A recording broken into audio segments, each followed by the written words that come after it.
Matatanda ang ibinahagi ng aktres na si Ellen Adarna sa Instagram story ang screenshot ng naging pag-uusap nila ng aktres na si Sara Labati. Mababasa sa naturang screenshot na sinabi ni Sara kay Ellen na may galit daw sa kanya ang content creator at talent manager na si OG Diaz at siya raw ang dahilan ng umano'y break-up ni na Ellen at asawa nitong si Derek Ramsey.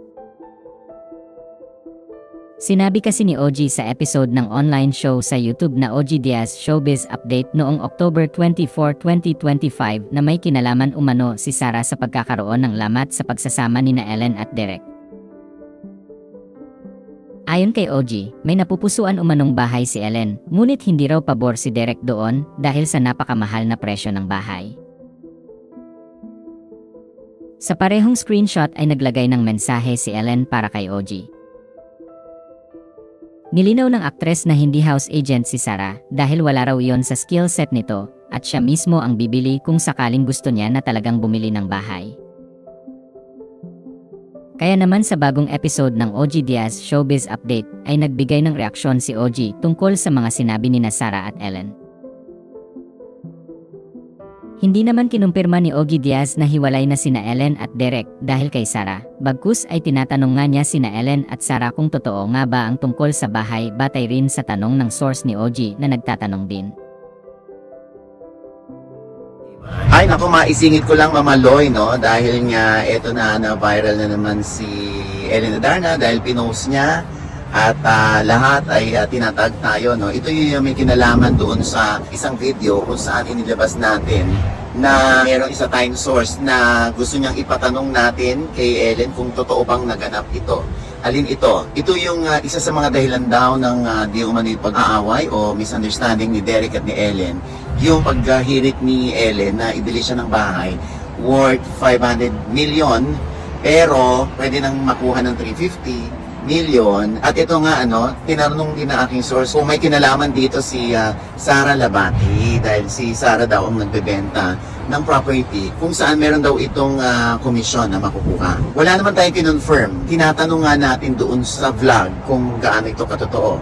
So, ito na nga yung na-viral na post kung saan nag-usap sila sa chat ni Sara Labati at tinatanong siya ni Sara kung ano ba to, bakit may lumabas na ganito. So pinabulaanan ito ni Ellen at kung meron daw tayong source, ilabas niya ang resibo. Obviously, wala naman tayong resibo dahil sabi ko nga tayo ay nakikimarites lamang. No?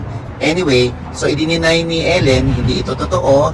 At ako din ay nagkaroon ng direct message sa kanya at sinabi ko sa kanya na ibibigay ko yung clarification niya sa isyong yon. So nakausap ko yung source ko at sinabi ko nga yung naging denial ni Ellen at sinabi ng aking source na at least malinaw na kasi yan lang naman ang nakarating sa akin.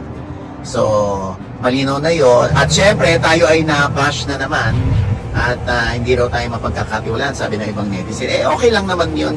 Magkakaiba naman ang ating opinion at takbo ng pag-iisip, hindi ba? Basta ang importante, naging balanse naman tayo at inilahad natin yung panig naman ni Ellen Adarna.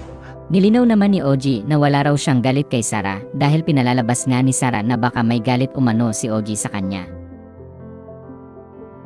Ayon pa kay OG, feeling niya si Sara raw ang may galit sa kanya dahil binlock daw siya nito sa Instagram.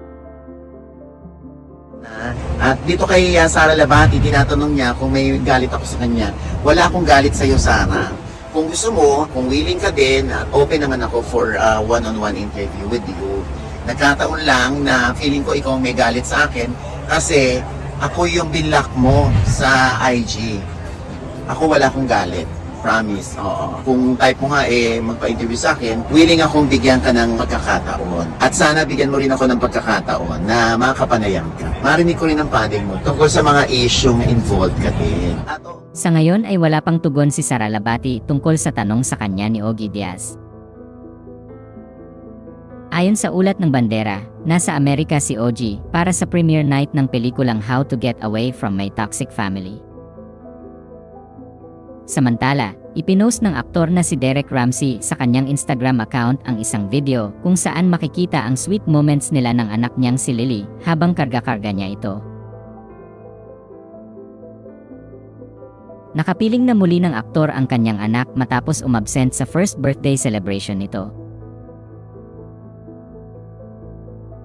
Hanggang ngayon ay wala pa ring direktang pag-amin sina Ellen at Derek kung totoo nga ba ang chikang hiwalay na raw silang dalawa.